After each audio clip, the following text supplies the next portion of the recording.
우리가 인생을 여러 가지로 비유하는데 어떤 분이 말하기를 인생은 고해와 같다 그런 말을 씁니다. 쓴 바다다 그럽니다. 인생을 바다로 비유하는 것은 왜 그럴까요? 왜 인생이 바다라고 합니까? 바다가 주는 이미지에 무엇이 인생과 닮았다는 걸까요? 많은 게 닮았지만 바다는 너무 넓지 않습니까? 우리 인생이 참 짧지만 사실은 길게 보면 인생이 참 다양합니다. 그러나 무엇보다도 바다로 인생을 비유하는 이유는 바다에 풍랑이 치지 않습니까? 여러분, 풍랑이 얼마나 심한지 여러분 경험해 보신 분 있나요? 지난번 인도네시아 쓰나미가 얼마나 무서웠는지 참 우리가 TV로 볼 때만 해도 참 마음이 아프고 얼마나 이 바다가 무서운가를 알 수가 있습니다. 어떤 분이 말하기를 결혼할 때는 한 번 기도해라, 바다에 갈 때는 두 번 기도해라. 얼마나 바다가 무서우면 그런 말이 나올지. 그래서 성경에 보니까 바다 얘기가 참 많이 나와요. 요나가 바다에서 풍랑 만났죠.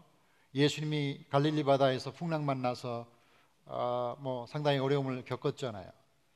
그러나 무엇보다도 그 이스라엘 백성들이 바다에 대한 상처는 아마 홍해바다가 아닐까.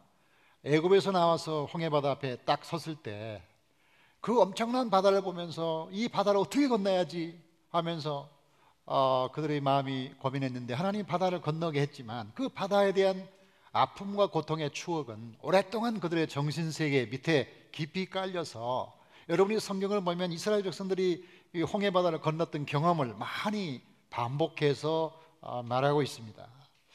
그 왜 이렇게 이스라엘 사람들이 바다를 무서워하는가 하면 그 고대 이스라엘 사람들은 바다에 리오야단이라는 큰 용이 산다고 믿었다는 거예요. 제가 제주도 가보니까 제주도 사람들도 그렇게 믿더라고요. 이 바다에 굉장히 큰 용이 있다. 그래, 용도함 있지 않습니까? 그래서 우리 한국 사람도 그런 미신적 믿음을 가지고 있는데 아마 이스라엘 사람들도 그래서 성경에 보니까 이 바다에 리오야단이 있다, 용이 있다, 악어가 있다 이렇게 얘기를 합니다. 그래서 이 바다는 참 폭풍 때문에 이 풍랑 때문에 아주 무서운 곳이다 그런 생각을 하는 이스라엘 사람들의 성경에서 요한계시록 마지막 장에 이런 구절이 나와요. 요한계시록에 내가 새 하늘과 새 땅을 보니 처음 하늘과 처음 땅이 없어졌고 바다도 다시 있지 않더라. 이 하나님이 다스리시는 하나님 나라의 특성에 대해서 설명할 때 바다가 다시 있지 않다, 이걸 문자적으로 보면 안 됩니다. 여기에 담긴 말은 바다가 주는 부정적인 이미지 이런 것들을 지금 말하는 겁니다. 자, 우리가 인생을 살아가면서 이 폭풍을 피할 길이 없습니다. 폭풍을 피할 길이 없는데 오늘 사도 바울이 배를 타고 로마로 가면서 엄청난 폭풍을 만나는 얘기를 우리가 함께 나누겠는데 이 바울이 이 로마에 가서 재판받고 결국은 순교하는 그 마지막 여행을 우리는 좋은 이름을 붙여서 바울의 제4차 전도 여행이다 이렇게 이제 그림으로 보면 이스라엘의 가이사라 항구에서 출발해서 구보로 옆에를 지나서 지중해로 들어갑니다. 여러분이 빨간 글씨로 미항이라고 되어 있는 이 미항이라는 항구를 이제 통과해서 로마로 가는 이 과정을 우리는 제4차 전도 여행 이렇게 부르지만 사실은 내용상 바울이 로마로 잡혀가는 장면이죠. 276명의 죄수들과 함께 바울이 로마로 끌려가는 그런 장면인데 문제는 이 사람들이 배를 타고 갔는데 이 지중해의 크레타 섬에 있는 미항이라는 항구에 도착할 때 일어납니다. 자, 미항을 보시죠. 이 크레타 항구에 있는 미항은 이름 그대로 아름다운 항구란 뜻이 아닙니까? 지금 전 세계 3대 미항이 있다고 하는데 과거에는 이 크레타의 미항이 아름다웠던 것 같습니다. 지금 우리가 봐도 아름답지 않습니까? 그런 아름다운 항구, 그 항구에 바울 일행이 배에 도착했는데 그때 문제가 생기는 거는 바로 이 크레타 항구에 도착하자마자 겨울이 시작된 거예요. 이 지중해 겨울은 굉장히 춥고 굉장히 풍랑이 많고 위험하다. 그래가지고 이 크레타 항구에 도착한 사람들이 이제 회의를 시작합니다. 자, 우리가 이제 이 항구에 도착하긴 했는데 지금 막 겨울이 시작됐다. 그런데 이 겨울철에 그 엄청난 풍랑을 이겨내면서 로마까지 가는 것은 위험한데 어떻게 하면 좋으냐? 여기서 머물다가 봄이 되면 떠나는 게 나으냐? 아니면 그냥 지금 내친 김에 가는 게 나으냐? 하고 물었더니 많은 사람들이 그냥 갑시다 그러는 거예요. 그냥 가자는데 그 중에 한 사람이 안 됩니다.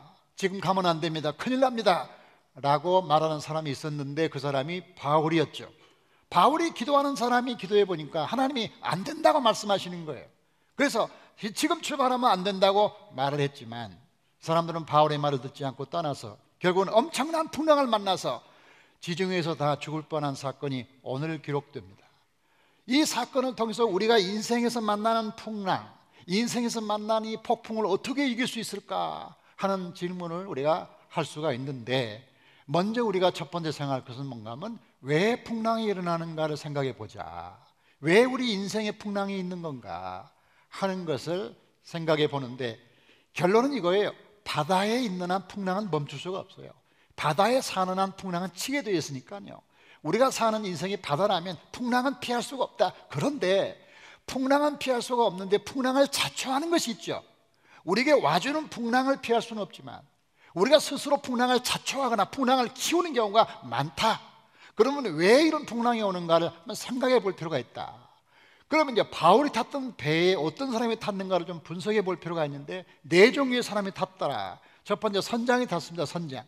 이 선장은 배를 운전하는 사람이죠. 굉장히 중요한 사람이죠. 우리가 세월호에서 본 것처럼 이 선장이 얼마나 중요한 것을 우리가 알게 됩니다. 그다음에 선주가 있는데, 선주는 뭐냐면 배 주인입니다. 이 사람은 배를 가지고 비즈니스 하는 사람이에요.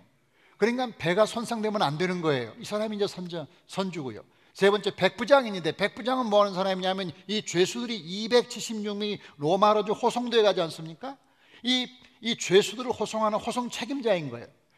그래서 이 죄수들이 잃어버리거나 도망가면 이게 책임이 이제 백부장이 있는 거예요. 이 백부장이 탔고, 마지막에 죄수들이 탔는데 이 죄수들이 276명인데 바울을 포함하여 이 사람들이 묶여 있는지 어쩐지는 모르겠어요.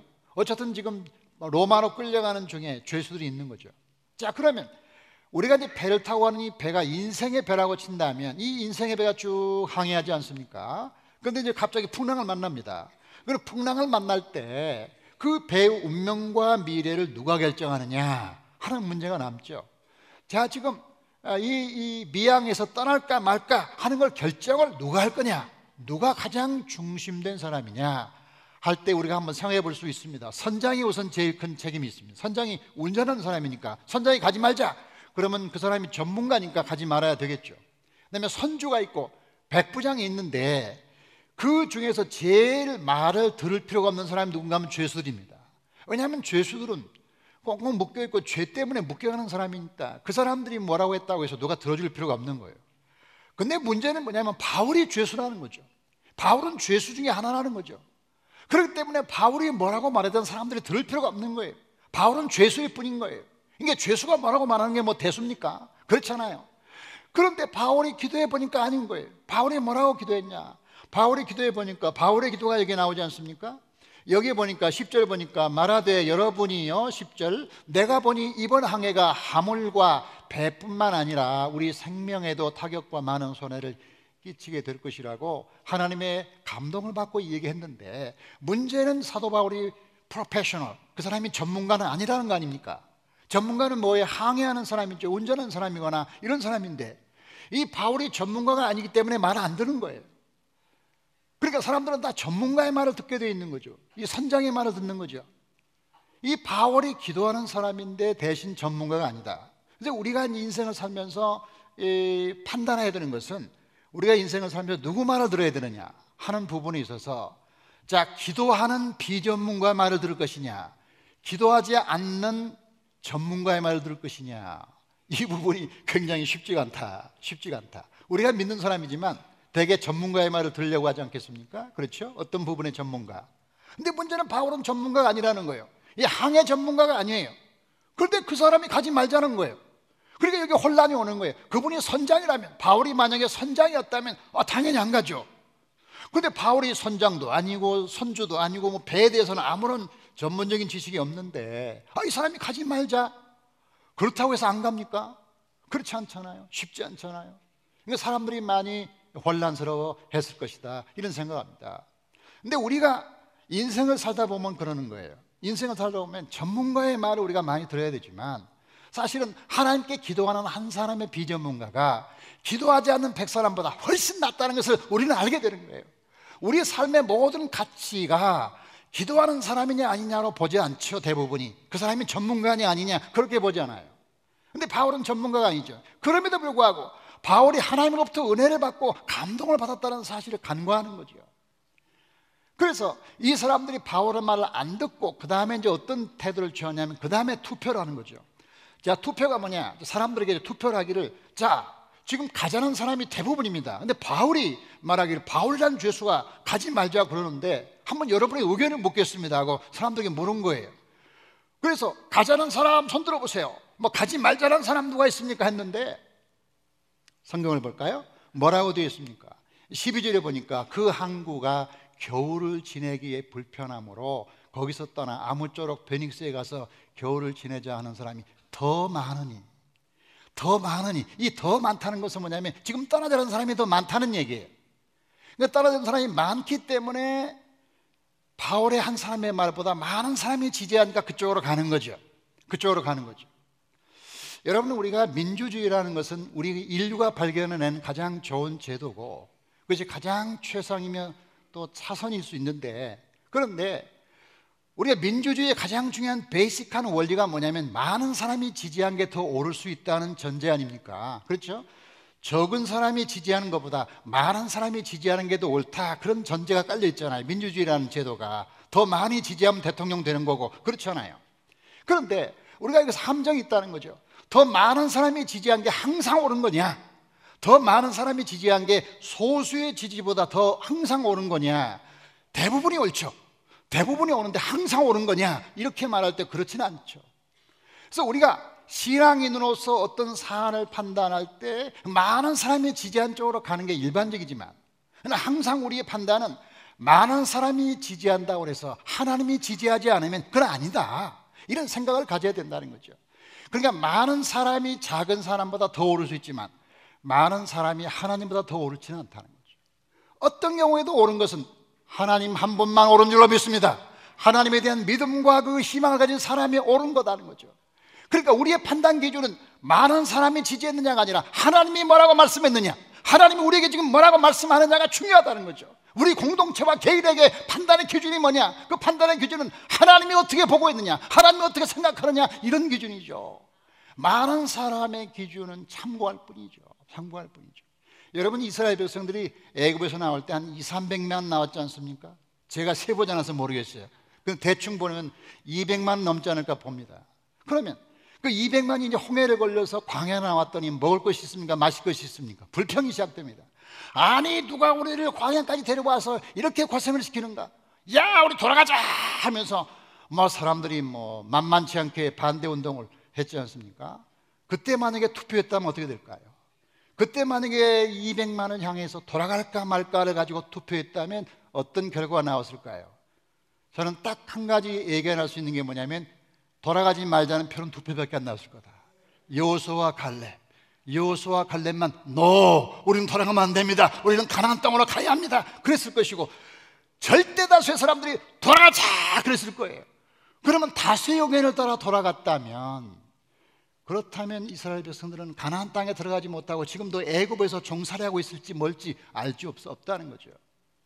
여러분, 예수님이 재판받는 장면을 보세요. 빌라도가 바라바와 예수를 세워놓고 백성들에게 묻습니다. 자, 누구를 삭방할까요? 이 6월절에 한 사람을 삭방할 수 있는데 누구를 원합니까? 말씀하세요. 했더니 사람들이 바라바예요, 바라바를 놔주고 예수를 죽이세요 하고 얘기했는데, 결국 하나님이 그들의 잘못된 판단을 하나님의 신비한 계획으로 바꾸신 것은 하나님의 은혜지만, 하나님이 그들이 옳기 때문에 그들을 따라간 건 아니죠. 그 군중들의 의견은 잘못된 거죠. 예수를 죽이라는 건 잘못된 거 아닙니까? 그렇잖아요. 그러니까 예수님은 민주주의의 희생을 되었다, 예수님은 다수표에 의해서 희생된 사람이라는 말을 어떤 분이 쓰는 거예요. 그러니까 이 말은 뭐냐면 우리가 다수의 의견을 무시하라는 게 아니라 항상 우리의 판단의 근거가 하나님이 어떻게 생각하느냐가 중요하다. 할렐루야! 하나님이 어떻게 생각하느냐 하는 것이 중요한 관점을 늘 갖지 않으면 늘 다수의 횡포 혹은 중후 민주정치, 많은 사람의 오류에 빠질 수가 있다. 이것이 늘 우리가 판단하는 중요한 상황이라는 거죠. 우리가 많은 사람의 유혹에 빠진 것과 더불어 환경의 영향을 받을 수가 있어요. 자, 어떤 환경입니까? 자, 이 사람들이 그냥 떠나자고 떠났잖아요. 근데 어떤 환경이 벌어진 겁니까? 이 성경을 보니까 13절 보세요. 남풍이 소나게 불매 그들이 뜻을 이룬 줄 알고, 자, 그들이 막 출발하니까요, 바람이 솔솔 부는 거예요. 이 바람이 어떤 분이냐면 남풍이야. 남풍은 뭐냐면 배가 잘 가도록 도와주는 그런 바람이에요. 그래서 사람들이 뭐라고 생각했겠어요? 그러면 그렇지. 우리 출발 잘했다. 우리 결정 잘했어. 야, 바람이 우리를 도와주잖아. 그런데 한참 가다 보니까 그 바람이 엄청난 폭풍으로 변한 거 아닙니까? 뒤집어져 가지고 배가 뒤집어져서 사람들이 다 죽을 뻔했던 사건이 된 거 아닙니까? 그러니까 우리가 살아가면서 늘 환경이 우리 쪽이다, 환경이 우리 식으로 해석해서 그 환경 때문에 그렇게 한다는 걸 조심해야 된다는 거죠. 예. 우리가 지금 요나서를 보면 요나가 하나님께서 니느웨로 가라고 했는데 다시스로 도망가지 않습니까? 그래서 요빠라고 갔는데 성경이 뭐라고 말하고 있어요? 요빠에 가니까 마침 배가 기다리고 있더라. 마침 배가 거기 기다리고 있는 거죠. 이 요나가 생각할 때 그럼 그렇지, 하나님 뜻이구나 하고 배를 올라탔는데 그 배는 큰 물고기 속으로 들어가는 배였어요. 그렇지 않습니까? 그러니까 우리가 환경이 잘 풀린다고 항상 하나님의 뜻이다 이렇게 동일시하기는 어렵다. 항상 환경이 중요한 건 아니라는 거죠. 그럼 우리의 결정에 있어서 사람들이 많은 사람의 결정 혹은 환경이 좋다고 하는 것은 참고사항인데 제일 중요한 건 하나님이 우리에게 뭐라고 말씀했느냐, 그것이 수가 적든 많든 하나님이 우리에게 말씀하신 게 뭔가 이것을 늘 기억하는 이 판단이 흐려지면 우리가 스스로 폭풍을 만들어내고 또 폭풍을 키울 수가 있다는 거죠. 어떤 경우에도 우리에게 폭풍이 오는 걸 막을 수는 없지만 더 키울 수는 없잖아요. 그러기 위해서는 우리가 철저하게 하나님의 뜻과 그분의 계획을 더 중요하게 여기는 여러분 되기를 주의 이름으로 축원합니다. 자, 그 다음에 우리가 이 말씀을 통해 살펴볼 두 번째 초점은 이 사도 바울의 리더십이에요. 만약에 사도 바울이 여기에 없었다면 276명의 죄수뿐만 아니라 거기 있는 사람 전부 물에 빠져서 지중해에 빠져서 돌아가셨을 거라고요. 근데 사도 바울이 말해서 살았잖아요. 결국은 이게 한 사람의 영적 지도자가 얼마나 중요한가 하는 것을 보여준다. 저는 목회자로서 이 말씀을 읽으면서 정말 목회자가 어떤 존재가 해야 되느냐, 목회자가 누군가를 생각해 봤어요. 생각해 보니까 정말 목회자만큼 어려운 사람이 없구나. 왜냐하면 1000명 모였잖아요. 1000명이 다 달라요. 다 달라요. 여러 가지 면에서 다 다르니까 다 다른 사람을 하나로 묶어내는 것이요, 이게 얼마나 어렵겠습니까? 이게 쉬운 일이 아닙니다. 이 목회자가 목회를 잘해야 할 뿐만 아니라 지혜롭게 잘해야 할 뿐만 아니라 또 능력 있게 잘해야 됩니다. 이게 얼마나 어렵냐고요. 쉽지 않다는 거죠. 그래서 어떤 교회 청빙위원회에서 새로운 목사를 청빙하기 위해서 목사의 자격이라는 걸 만들었다는 거예요. 이렇게 만들었다는 거예요. 목사의 자격, 우리가 모실 목사는 설교는 정확히 20분만 하되 할 말을 다 하는 목사, 설교에서 죄는 정죄하지만 사람의 마음을 상하게 하지 않는 목사, 매주 주일뿐만 아니라 수요 예배, 새벽 기도까지 훌륭한 말씀을 전해야 하며 교회 일도 솔선수범하여 아침 8시부터 저녁 10시까지 열심히 일하는 목사, 11조뿐만 아니라 돈만 생기면 헌금하는 욕심 없는 목사, 키는 크고 얼굴은 잘생겨야 하지만 제비처럼 생기지는 않는 목사, 10대와는 언제나 농구할 수 있어야 하지만 노인과도 언제나 시간 낼 수 있는 목사, 유머 감각은 풍부하나 언제나 신중하고 실수가 없는 목사, 매일 교인들에게 15통 이상의 전화를 하나 사무실은 떠나지 않는 목사, 매일 구령열에 불타 전도에 힘쓰되 교회 기도실은 24시간 지키는 목사. 이런 목사는 세상에 저밖에 없습니다. 여러분, 만약에 이런 목사를 찾는다면 이런 목사님은 없는 거예요. 아무리 찾아도 없어요. 여러분 생각해 보세요. 이런 사람이 있는가? 아니, 구령열에 열심히 해가지고 열심히 전도를 하면 박혀 있는데 어떻게 박혀 있는 사람이 24시간 사무실을 지키겠냐고요. 그렇잖아요. 아니, 유머 감독이 있으면 조금 더 자유로운 사람인데 거기다가 신중까지 하면 유머 감독과 신중이라는 건 다른 차원의 덕인데 어떻게 두 가지를 완벽하게 갖추겠냐? 못 갖춘다. 그래서 어떤 교회에서 또 목사님을 모시려고 청빙위원회를 조직하고 청빙위원회가 활동을 다 마친 다음에 교인들에게 보고하게 됐어요. 그 청빙위원회가 13분의 목회자 후보자를 다 면담하고 확인한 다음에 교인들에게 이렇게 보고를 했어요. 교인 여러분, 그동안의 일정 기간 동안 여러분의 위임을 받아 새로운 목사를 모시기 위하여 우리가 준비하고 노력했습니다. 이 결과를 발표하게 됩니다. 13분의 목사님을 하나하나 소개해 드리겠습니다. 첫째, 아담 목사님. 이 아담 목사님 굉장히 아담하시고 좋으신데 벌거벗고 다닌다는 소문이 있습니다. 노아 목사는 120년 동안 열심히 일했는데 딱 한 가지밖에, 배 한 척밖에 진 게 없다고 합니다. 요셉 목사는 굉장한 비전과 열심히 있지만 감옥에 갔다 온 전적이 있다고 해서 안 된다고 합니다. 모세 목사는 온유하고 겸손하지만 말을 더듬는 데다가 과거의 젊은 시절에 사람을 죽였다는 의혹이 있는 목사입니다. 드보라 목사는 여성이기 때문에 제쳐놓습니다. 다윗 목사가 제일 최상이지만 이 사람은 밧세바와의 연문 문제가 있기 때문에 곤란하다고 합니다. 솔로몬 목사, 이 사람은 훌륭한 설교자인데 이 사람은 여성 편력이 많이 있어서 좀 곤란하다고 합니다. 엘리야 목사는 기도를 많이 하고 훌륭하신데 쉽게 낙심하고 절망에 빠져서 사람들을 불안하게 한다고 합니다. 호세아 목사는 인자하고 사람이 참 좋은데 자기 아내 문제를 제대로 못 다뤘다고 합니다. 세례요한 목사는 침례교파에 속한 목사님인데 얼마나 담대하고 설교도 잘하시는데 다만 이 사람은 자기 집을 아파트에서는 안 살고 광야에서만 살게 해달라고 주장한답니다. 바울 목사는 성자시고 신학자시고 훌륭하시고 아주 훌륭하신데 다만 외모가 너무 초라하고 머리가 대머리인데다가 총각이어서 여신도들이 밥을 해주기 어렵답니다.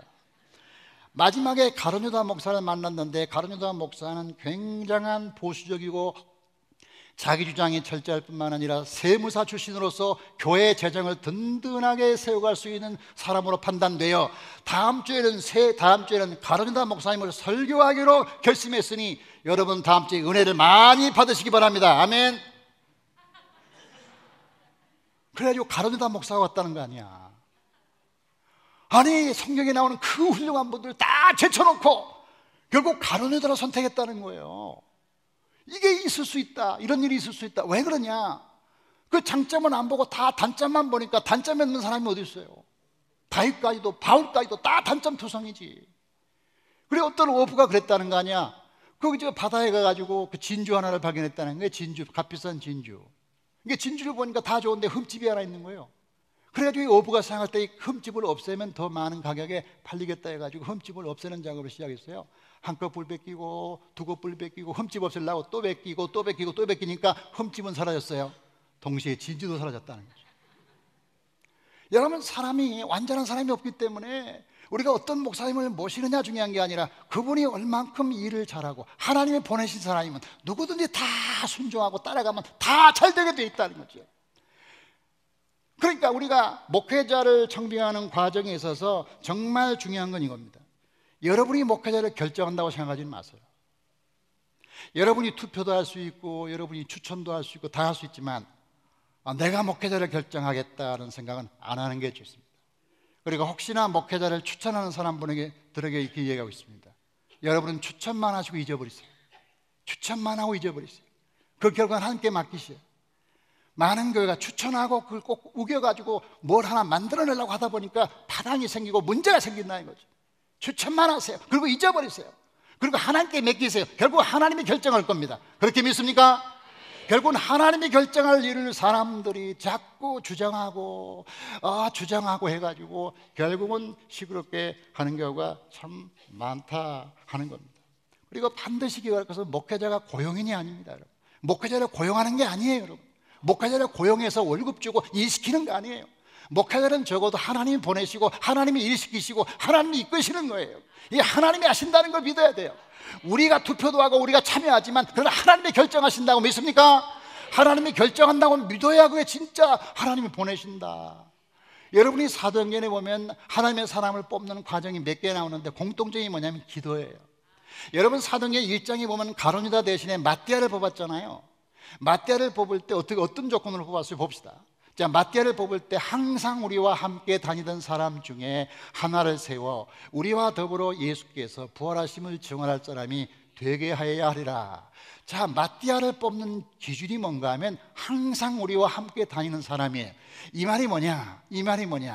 우리 교회에 적응한다면 우리 교회의 목회와 방향과 전통과 역사를 이해하는 사람이어야 돼요.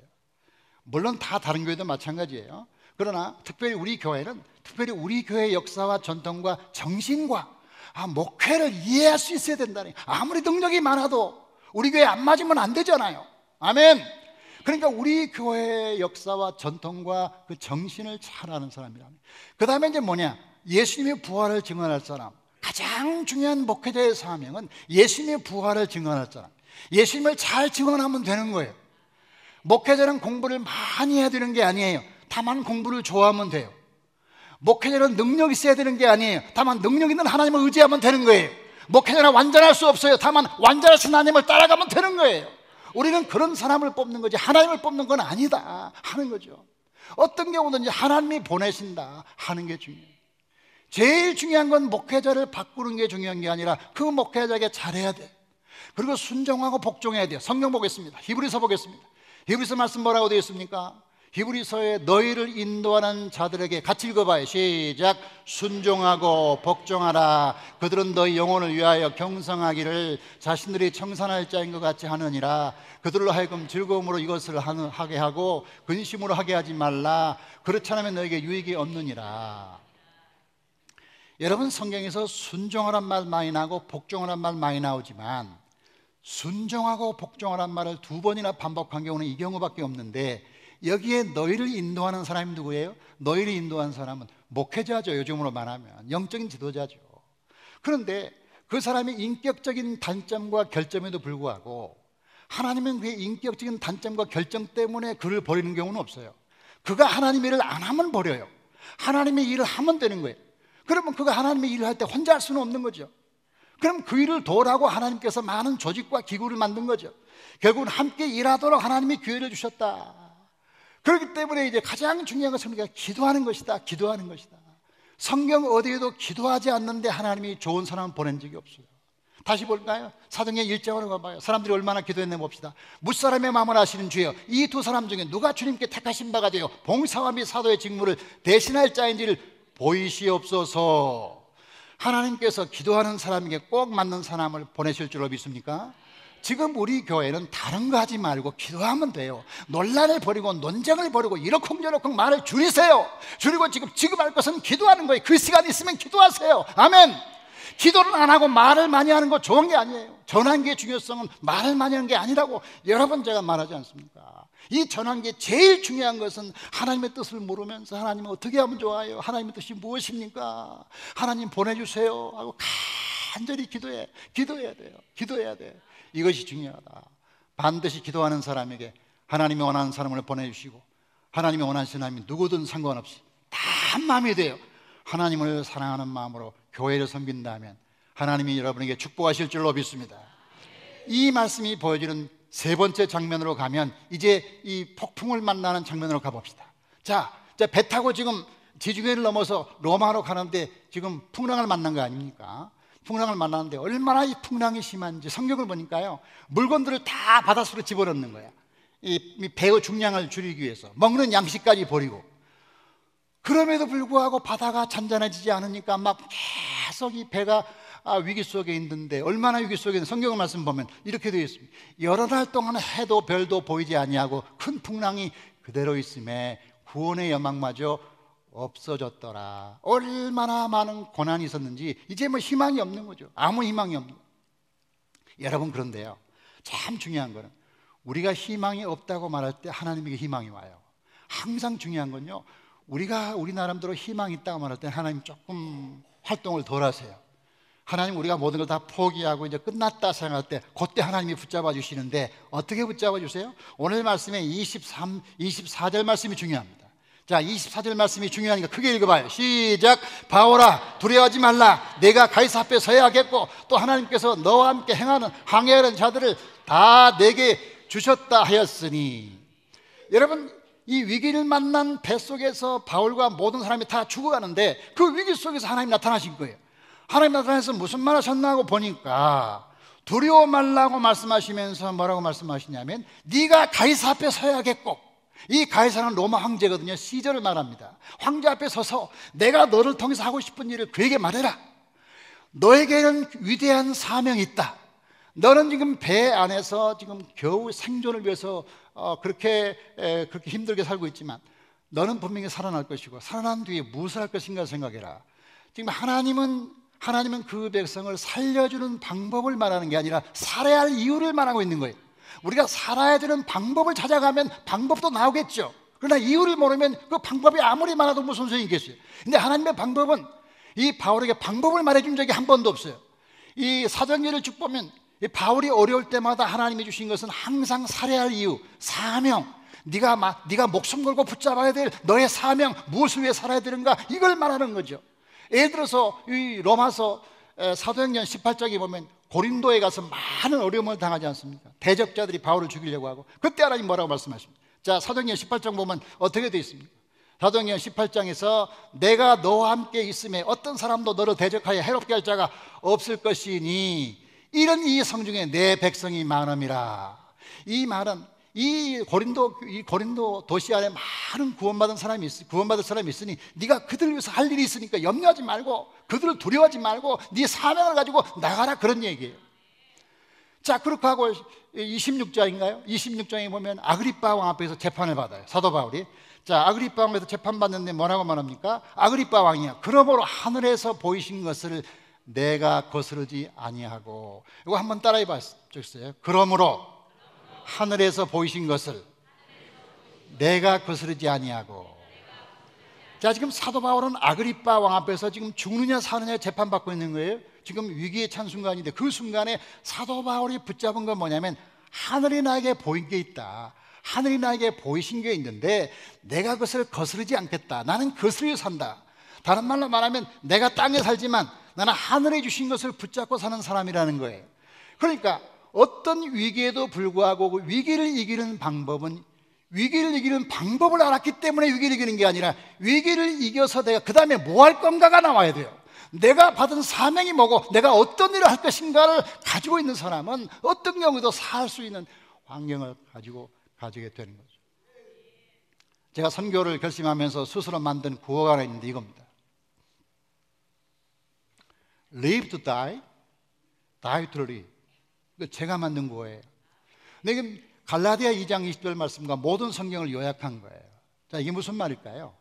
Live to die, 죽기 위해 사는 거예요.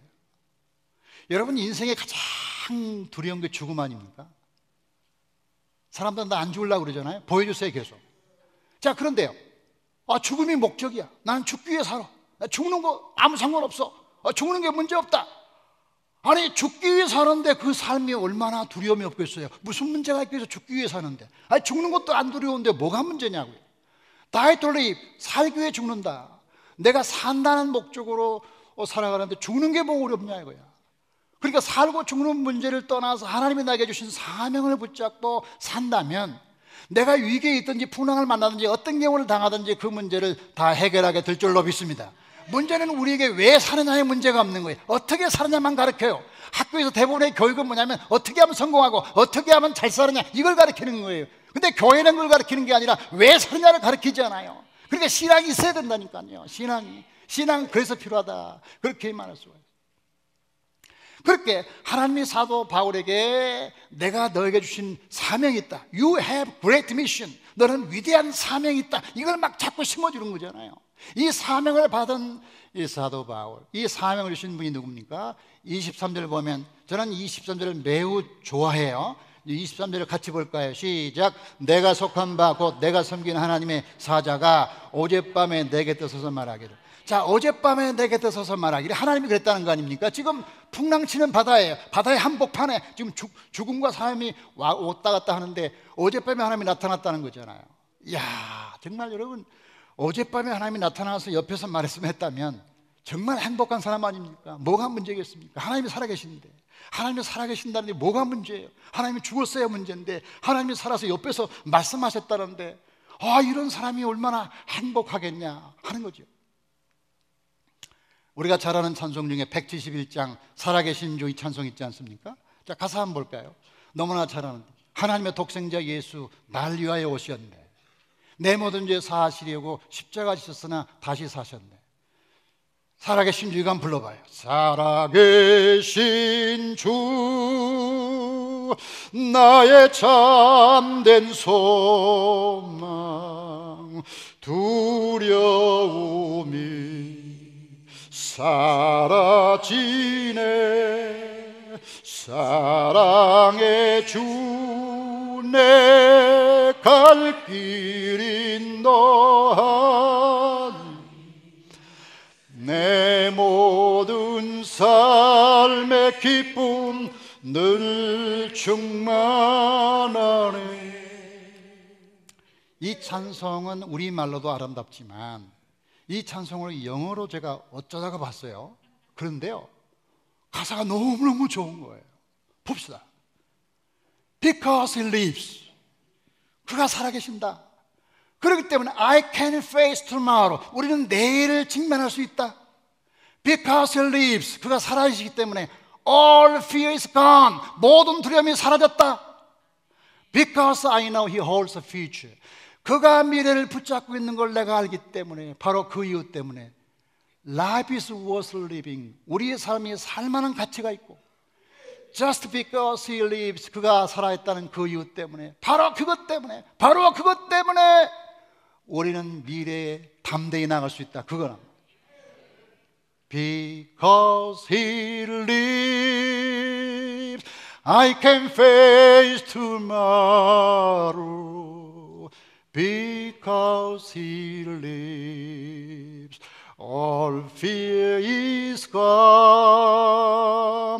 Because I know he holds the future, and I will live living just because he lives.